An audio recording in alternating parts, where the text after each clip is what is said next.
نحمده ونصلي على رسول الكريم أما بعد أعوذ بالله من الشيطان الرجيم بسم الله الرحمن الرحيم يا أيها النبي إذا جاءك المؤمنات يبايعنك على أن لا يشركن بالله شيئا ولا يسرقن ولا يزنين ولا يقتلن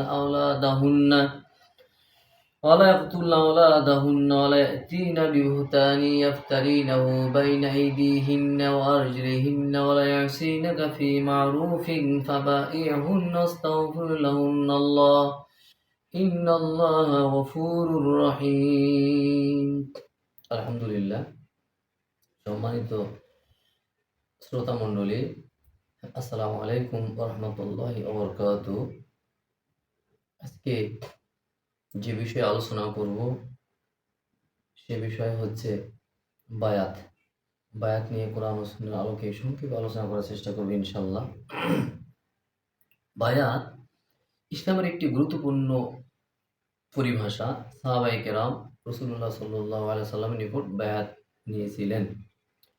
বায়াতুন শব্দটি আরবি বায়ন শব্দ থেকে নির্গত। বায়াতুনের আবিধানিক অর্থ হচ্ছে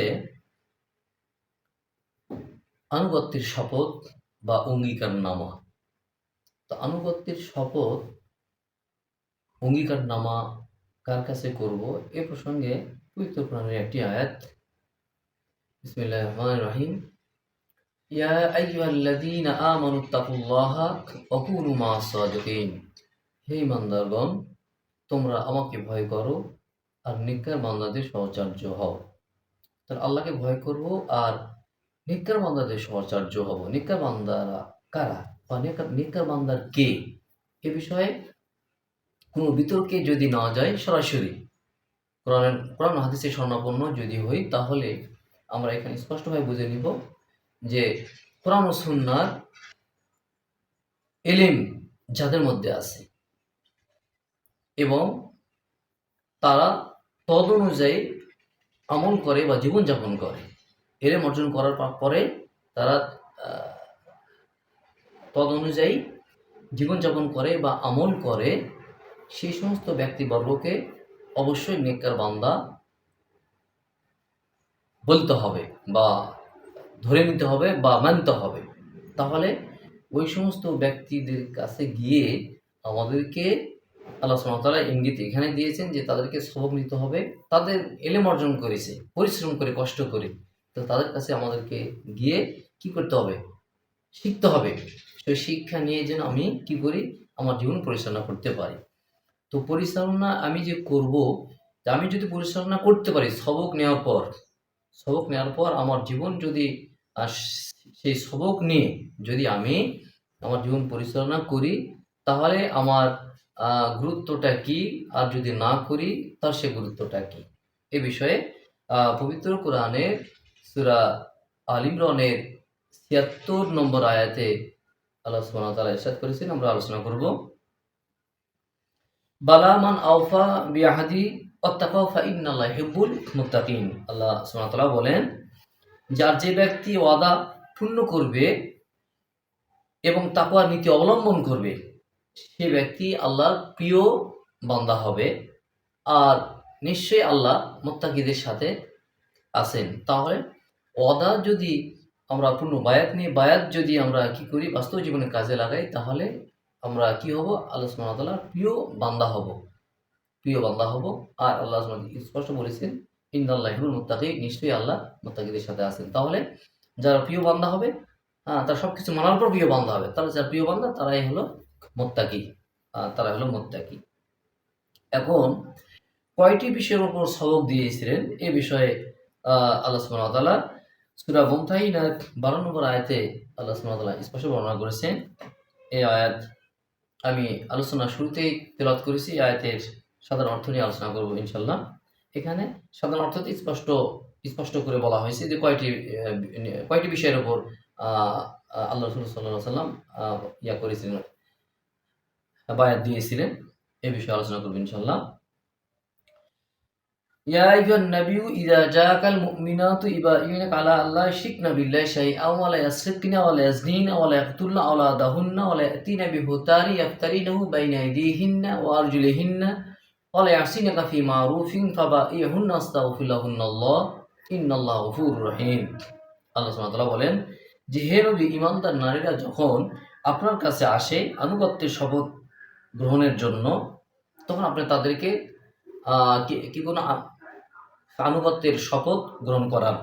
কয়টি বিষয়ের উপর যে বলা হয়েছে যে আল্লাহর সাথে কাউকে শরীক করবে না, এরপরে এরপরে কি করবে না, ব্যভিচার করবে না, এরপরে তাদের সন্তানদেরকে হত্যা করবে না, এরপর মিথ্যা অপবাদ করবে না এবং ভালো কাজে আপনার অবাধ্যতা করবে না। তখন তাদের বায়াত গ্রহণ করুন এবং তাদের জন্য আল্লাহর নিকট ক্ষমা প্রার্থনা করুন।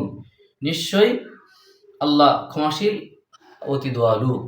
তাহলে নির্দিষ্ট আকারে বায়াতের যে বিবরণ এখানে আল্লাহ সুবহানাহু ওয়া তাআলা সূরা মুমতাহিনার 12 নম্বর আয়াতে এখানে স্পষ্টভাবে বিবরণ দিয়েছে যে মুমিন মহিলারা যখন রাসূল আপনার কাছে আসে তখন তাদের আপনি কি করেন, বায়াত করা। কিসের উপর? যে আল্লাহর সাথে শরীক করবে না, আল্লাহর সাথে শরীক করবে না, তারপরে তারা জিনা করবে না, তারপরে তারা নিজের সন্তানদেরকে হত্যা করবে না, তারপর তারা মিথ্যা অপবাদ করবে না, মিথ্যা অপবাদ করবে না এবং আপনার মানে দ্বীনের কাজে তারা কি করবে, অবাধ্য হবে না। তখন তাদেরকে আপনি বায়াত করান এবং তাদের জন্য আমার কাছে ক্ষমা প্রার্থনা করুন। নিশ্চয়ই আল্লাহ ক্ষমাশীল এবং অতি দয়ালু, স্পষ্ট বর্ণনা করেছেন। তাহলে নির্দিষ্ট বিষয়ের উপর এখানে আল্লাহ সুবহানাহু ওয়া তাআলা বায়াতের নির্দেশ দিয়েছেন। এ প্রসঙ্গে একটি হাদিস আন উবাদাহ ইবনে সামিত রাদিয়াল্লাহু আনহু ক্বালা বায়া'না রাসূলুল্লাহ সাল্লাল্লাহু আলাইহি ওয়াসাল্লাম আলা সামি ওয়াত তাআতি ফিল ইসরি ওয়াল উসরি ওয়াল মানশাতি ওয়াল মাকরাই ওয়া আল্লাহ তুনাজিয়াল আমরা আহলাউ ওয়া আন তাকুমা বিল হাক্কি হাইসু কুন্না লা নাখাফু লাওমাতাল ইথমিন। হযরত উবাদা ইবনে সামিত রাদিয়াল্লাহু আনহু হতে বর্ণিত, তিনি বলেন আমরা রাসূলুল্লাহ সাল্লাল্লাহু আলাইহি ওয়াসাল্লামের কাছে বায়াত গ্রহণ করেছি শ্রবণ, আনুগত্যের ব্যাপারে এবং স্বাভাবিক অবস্থার কঠিন অবস্থা, আগ্রহ ও অনাগ্রহ সর্বাবস্থায় প্রযোজ্য। আমরা আরও বায়াত গ্রহণ করেছি যে আমরা কোনো ব্যাপারে দায়িত্বশীলদের সাথে বিতর্কে লিপ্ত হব না এবং সর্বাবস্থায় সত্যের উপর প্রতিষ্ঠিত থাকব। এ ব্যাপারে কোনো তিরস্কারকে পরোয়া করব না। নাসাই 4th খণ্ড, অধ্যায় বায়াত, পৃষ্ঠা 177। তো 77-এর মধ্যে স্পষ্টভাবে আল্লাহ সুবহানাহু ওয়া তাআলা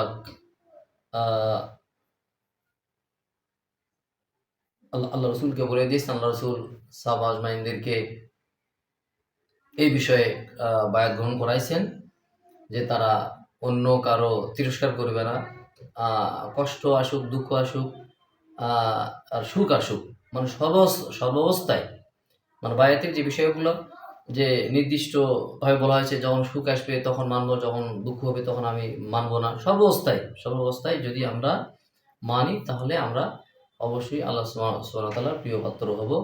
তা আল্লাহ সুবহানাহু ওয়া তাআলা আমাদেরকে